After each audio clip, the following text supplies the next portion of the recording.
topic this week, which is the topic of abortion. And so I want to let you know a couple things before we get started. So first of all, this is the first portion of the first lecture. We're going to talk about the history of abortion. But before we do, a few rules for this week and kind of things to structure what we're going to be talking about and learning about. So first of all, we are not in this class going to debate the ethics or the morality of abortion, whether it is right or whether it is wrong, whether it's a sin or whether it's not. Lots of people have really strong opinions about this, and that's totally fine. But lots of people differ in their opinions about this, and many people have themselves had abortions. And so it would not be unusual statistically for there to be members of our class who themselves have had abortions. So we need to be really respectful of the fact that people have lots of strong opinions and are coming from lots of different places on this issue. And where you stand on this largely depends, of course, on when you feel that a fertilized egg becomes a person, right? So if you think that as soon as fertilization occurs, or maybe when the heart forms and the heartbeat starts, or maybe when the primitive brain has evolved, right? Or maybe once the fetus is potentially capable of life outside the womb, right? So maybe at about 25 to 28 weeks of pregnancy, right? If you believe that at some stage between fertilization and birth, that zygote, blastocyst, morula, embryo, fetus becomes a person, then of course if you're willfully ending that pregnancy, that would be equivalent to murder. So that's pretty straightforward. But if you feel that you're not actually a person until maybe very late in the pregnancy, or maybe only after you've been born, then ending a pregnancy is very different from ending a person's life. So you can see that that's kind of the sticking point, right? Is when does a zygote become endowed with personhood, right? And the reality is there's no scientific answer for that, all right? And this is a science class. It is not a philosophy or religion class, right? That's why we have these systems of belief to help answer the unanswerable questions or give us guidance on these things. And depending on your own personal philosophies, you will have different feelings about when fertilized egg or an embryo or a fetus or a baby becomes a person. And interestingly, in some societies, you're not a person until 3 to 4 months after you are born. In some societies, you don't even get named until you are 3 or 4 months old, because you're not believed to be a person yet until you've kind of survived those first several months after birth.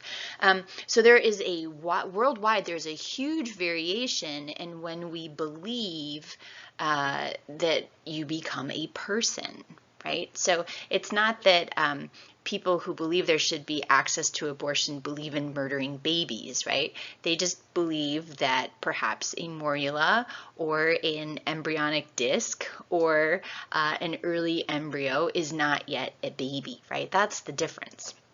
And so this is a science class. There's no scientific answer for when a zygote becomes an actual person. So we're not going to really debate that. The reality is I don't know, right? I do know that, you might say, well, a zygote is a new genetic combination that has never existed before. So I'd say, yes, that's a new, unique genetic compilation, right? But we know that then that's going to go on to form the blastocyst, and that the outer trophoblast is going to go on to become the placenta, right? And the placenta is not a person, right? So it gets really complicated to try to answer this question logically. And so that's why religion and personal philosophy and other belief systems step in, and we all ascribe to different beliefs. So we're not going to debate whether it's right or it's wrong.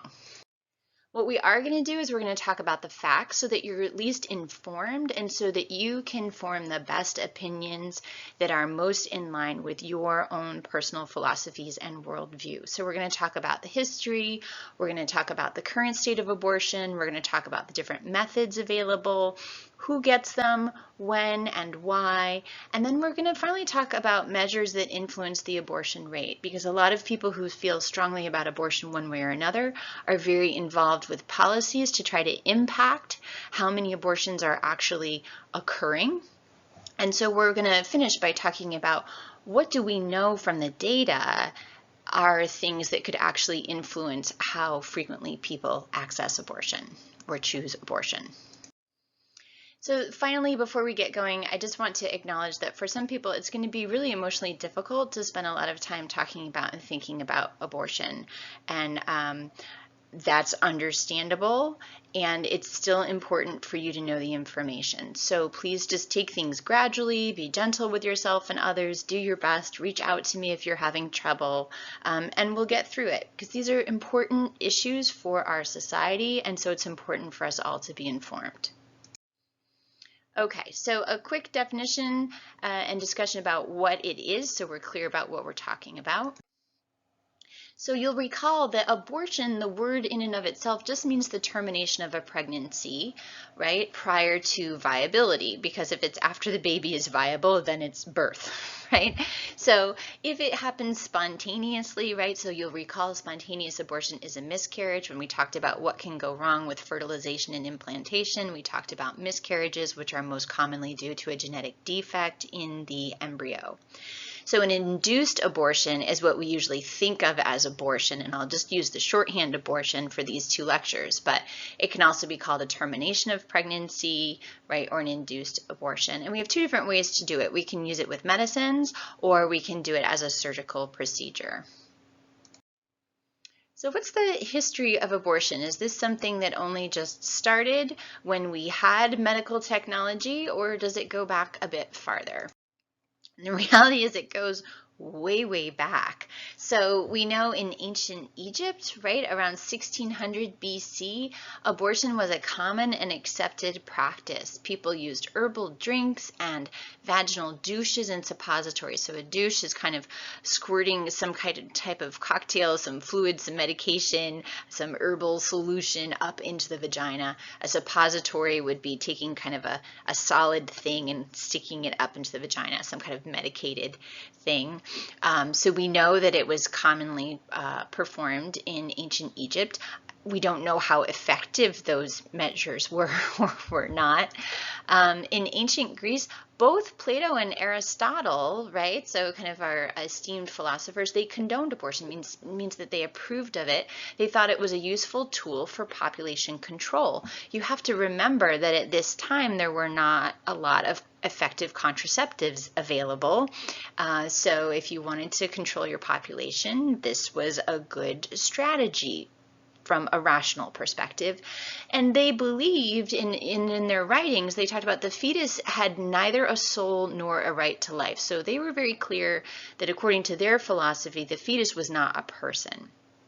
And so Hippocrates, that ancient Greek physician who wrote the Hippocratic Oath, or to whom it is attributed, he had this 3-part regimen that he recommended. So the first was purgatives. So those are things like castor oil that will give you abdominal cramps and diarrhea. They can also give you uterine cramps, which is why sometimes people will use castor oil to try to induce labor, but it will also cause diarrhea, right? So they're trying to get the uterus to start contracting. And then herbal pessaries, which is kind of like a suppository, so putting a bunch of herbs up inside the vagina.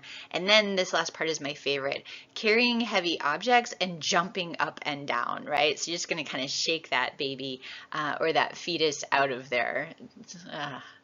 Well. All right, and then in ancient Rome, again, so we know that their philosophy at that time, so they said the embryo is namely before it is born a part of the woman, specifically of the internal organs. So they did not attribute to the fetus personhood. And so there were lots of abortifacients or substances known to induce abortions, including hellebore, which is from a plant as well as castor oil, right? So again, trying to get the uterus to contract and expel the pregnancy. So abortion has been with human societies for a long period of time. And then, of course, we kind of entered the Dark Ages and the Middle Ages, and we don't have as many historical records, although we do have some intermittent ones that shows that for many hundreds of years, abortion services were provided by midwives and herbalists, and we know for sure in the 1800s that it was common and it was easily available. We also know that in the 1800s, most churches allowed abortion as long as it occurred before quickening, which is that perception of fetal movement, which you'll recall happens early in the second trimester, usually around 14 to 16 weeks. So even religious leaders at that time, their belief was that there was no soul attributed to the fetus until it was starting to move and you could actually feel it inside of you. So at the time, their thinking was that is when it became a person. And so ending the pregnancy before then was acceptable even to the church. So in the 19th century then, so 1800s again, the American Medical Association formed. And so you can see this bunch of men here shaking hands. They're actually meeting in the Natural History Museum in New York City. So you can see kind of some, I don't know, I'm not a general biology person, maybe a mastodon or a woolly mammoth skeleton. I'm not really sure what that is. But they began a campaign to outlaw quackery. So they felt that they, as physicians who went to medical school, although it was very different then from what it is now, that they should be the only people allowed to practice medicine and that everyone else was kind of a charlatan and a quack, right? Someone who was peddling false medications and false cures. And they really targeted midwives who had been providing a lot of health care to women, as particularly reproductive health care, and certainly abortion as a service. Physicians at themselves actually didn't do much in the way of reproductive medicine. That had often been considered women's work, but still they condemned it and they said this is immoral and dangerous. And so there was a campaign by the American Medical Association and physicians at the time, and they kind of got the churches on board and then more and more community members. And so society became much more conservative about reproductive health matters, and abortion started being outlawed. It was illegal in all U.S. states by 1870. So up until the mid-1800s, it had been legal and widely available, although with perhaps not a lot of quality control. But by the time we reached 1870, it was illegal in all states. So you'll hear talk about the Comstock laws. So the Comstock laws, this was in 1873 in New York. These laws were also enacted in many other states, and we have a quote from it here. And this is really important to remember. So it says, or cast any instrument or other article of an immoral nature, or any drug or medicine, or any article whatever, for the prevention of conception. So this law actually outlawed any form of birth control, and these laws stayed on the books in many states up into the 1960s and 1970s, right? So birth control was illegal. It was a felony in many states, and also for causing an unlawful abortion, and most abortions were classified as unlawful at that time, right? So there was this huge kind of moral crusade, and they said you shouldn't be telling people how not to get pregnant. Birth control is immoral. Abortion is immoral. And so from the 1870s onward, then, birth control was illegal in all United States. So until 1973, when something else happened, which is Roe versus Wade, abortion was illegal. The difficulty with this is that it doesn't mean that it didn't happen. So making something illegal is meant to be a deterrent, right? The goal is to stop people from doing it because you think it's wrong or harmful. That is why we make things illegal, right? So the problem was that making abortion illegal did not stop it from happening. And what happened instead is that it became kind of this shadowy underworld, black market, back alley kind of procedure. So what I'm going to ask you to do now as an in-class activity is to watch this documentary that tells the stories of several different women who had abortions during this period of time when it was illegal or when it was criminalized. And then there's also a quiz for you to take based on that documentary because it's super important and I want to make sure you watch it and pay attention.